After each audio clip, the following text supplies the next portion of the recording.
Hello students, this is Dr. R.P. Astur.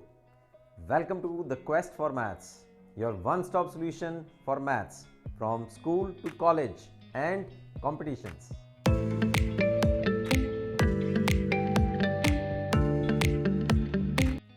Students, आपको जो important question आता है आपके 6 मार्क्स क्वेश्चंस में, उसमें सबसे ज़्यादा इम्पोर्टेंट जो टॉपिक है that is inverse of a matrix. और ये इन्वर्स ऑफ अ मैट्रिक्स भी जो है वो आपको 2-3 तरीक़ों से आ सकता है। तो सबसे जो इम्पोर्टेंट टॉपिक आपका बनता है, सबसे इम्पोर्टेंट जो मेथड बनता है that is your with the help of adjoint of a matrix, adjoint of A over its determinant.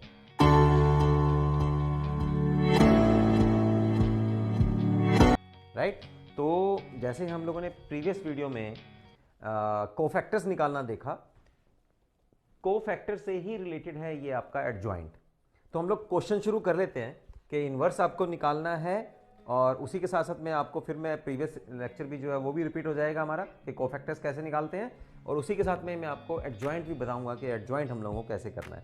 तो मैं एक I am taking a 3x3 order matrix, और जब मैं 3x3 का आपको करवा दूंगा तो 2x2 ऑर्डर का जो है क्वेश्चन वो बहुत इजी रहेगा आपको।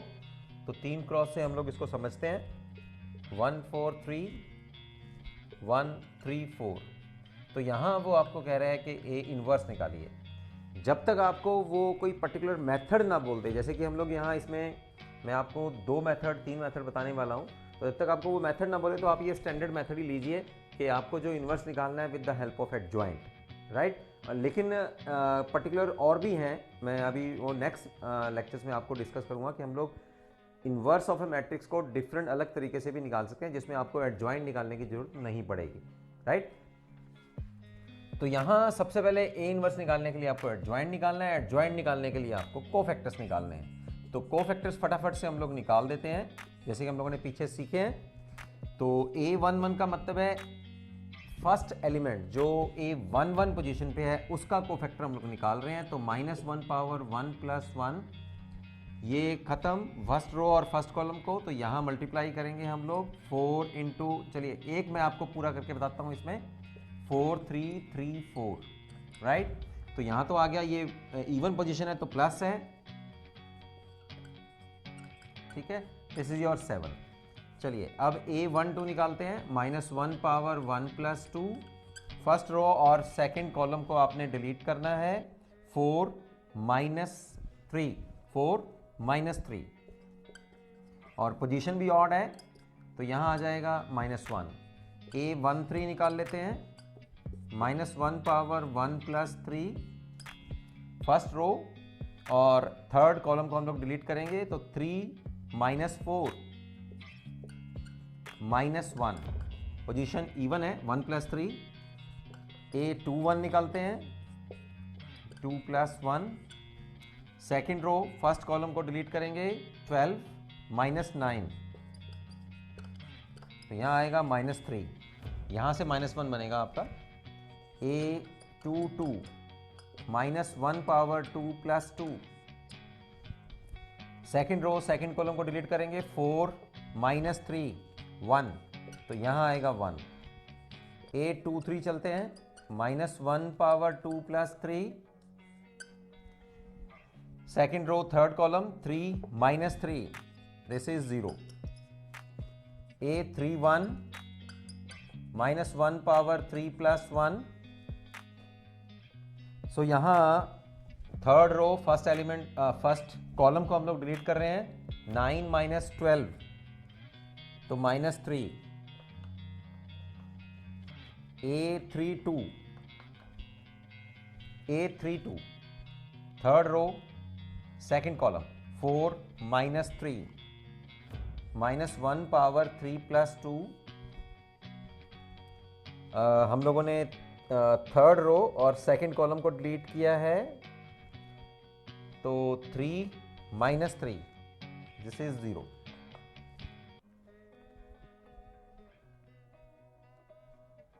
राइट, 3 - 3, तो ये भी 0 आ गया मेरे पास।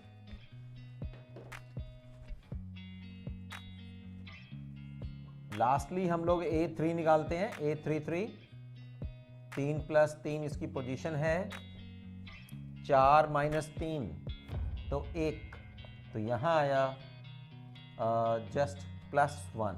ठीक है, तो अब हमने क्या किया कि कॉरस्पॉन्डिंग एलिमेंट्स के लिए हम लोगों ने उनके कोफैक्टर्स निकाल लिए हैं, राइट।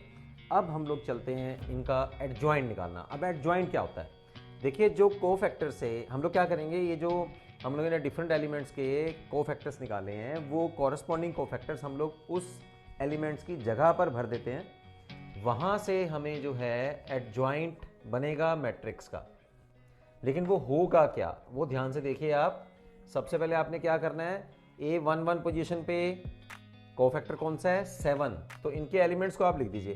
12 पोजीशन पे है -1, A13 पोजीशन पे है -1, A21 पोजीशन पे है -3, 1 0 -3 0 और +1।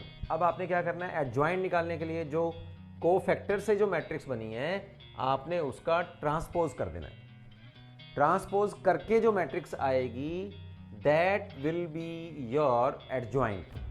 तो यहां कितना बना, 7 - 1 -1, राइट, -3 1 0 -3 0 एंड 1। तो ये तो मैंने आपको जल्दी जल्दी से एडजॉइंट निकालना बता दिया। लेकिन जब भी मैं आपको एक इंस्ट्रक्शन दे रहा हूं और वो आपने पूरा ध्यान से रखना है उसको, उसी स्टेप से आप लोगों ने इस क्वेश्चन को स्टार्ट करना है। जब भी आप इनवर्स का टॉपिक निकाल रहे हैं तो सबसे पहले आपको मैट्रिक्स को चेक कर लेना है। मैट्रिक्स को आप लोगों को चेक कर लेना है फर्स्ट स्टेप में कि वो सिंगुलर है या नॉन सिंगुलर है। ठीक है, तो मैट्रिक्स सिंगुलर और नॉन सिंगुलर कब होएगी, यहां मैं उसकी डेफिनेशन लिख रहा हूं। A matrix is said to be a singular matrix if determinant of A is equal to 0। और नॉन सिंगुलर मैट्रिक्स कब होएगी,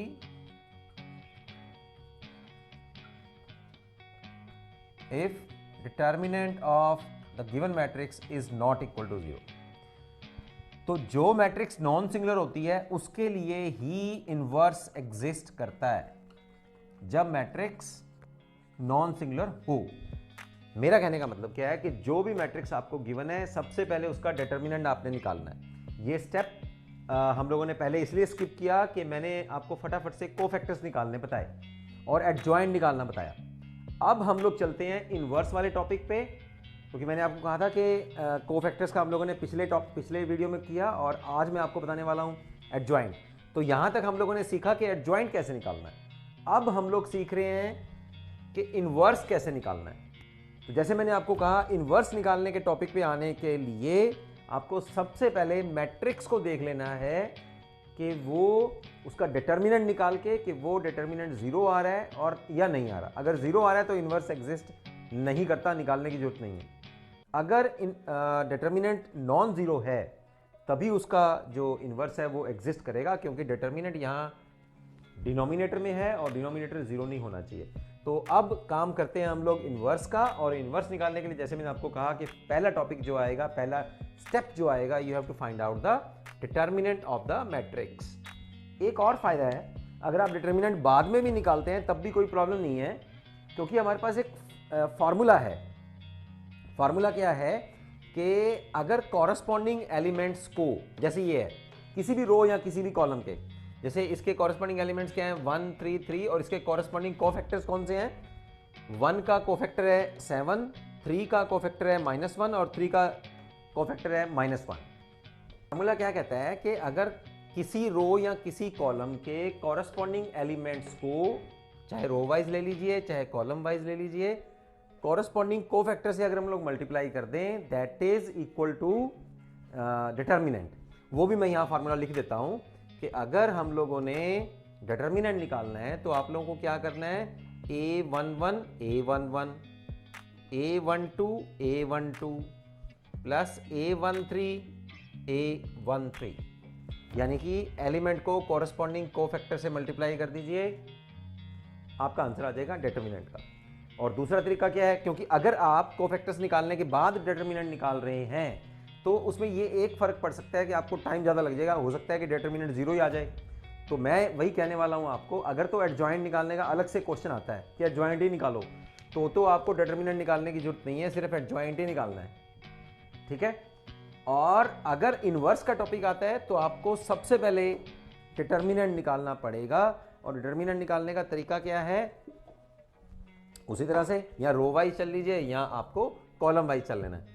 तो मैं रो वाइज चल रहा हूँ, राइट, 1, और इसके साथ में मैं इसका 4 16 माइनस 9, तो यहाँ आ जाएगा 7, ठीक है। फिर हम लोग यहाँ इसकी पोजीशन ले रहे हैं -3, ठीक, this minus this, 4 minus 3 is 1 plus 3 minus 4 is -1, तो यहाँ आ गया 7 minus 3 minus 3 1, that is not equal to 0। तो डिटर्मिनेंट 0 नहीं है, तो हम लोग क्या बोलेंगे फिर, implies A inverse exist, inverse exist करता है। तो अब इनवर्स निकालने के लिए सिंपल सा स्टेप बचा है हमारे पास, A inverse is equal to adjoint of A over determinant A, so this is equal to 1/1, right. और यहाँ जो आपने एडजॉइंट निकाला, दिस यहाँ देखिए, ये मैंने कोफैक्टर्स को कॉरस्पॉन्डिंग पोजीशन पे लिखा और उसका ट्रांसपोज किया, ट्रांसपोज करने के बाद मेरे पास एडजॉइंट आया। इस एडजॉइंट मैट्रिक्स को हम लोग यहाँ लिख रहे हैं 7 minus 3 minus 3 -1 1 0 -1 0 1। So this is your inverse of the given matrix 7 minus 3 minus 3 -1 1 0 -1 0 1, right. तो इस तरह से हम लोग ओनली 10 मिनट्स में किसी भी मैट्रिक्स का, किसी स्क्वायर मैट्रिक्स का, चाहे वो 2 ऑर्डर की मैट्रिक्स है चाहे वो 3 ऑर्डर की मैट्रिक्स है, with the help of adjoint we can find out the inverse of that matrix. So ये क्वेश्चन जो है आपको फाइनल एग्जामिनेशन में 6 नंबर का आने वाला है, एंड ये क्वेश्चन कह लीजिए या इसके साथ के सिबलिंग क्वेश्चंस कह लीजिए, डेफिनेटली आपको फाइनल एग्जामिनेशन में आपके सामने होने वाले हैं। तो इसके साथ के सिबलिंग क्वेश्चंस जो है वो आप डेफिनेटली रिवाइज कर लीजिए। मैंने जो आपको मेथड बताया उस मेथड को आप यूज करिए और आपके 6 नंबर पक्के। मिलते हैं फिर नेक्स्ट टॉपिक में, नेक्स्ट वीडियो में। सी यू।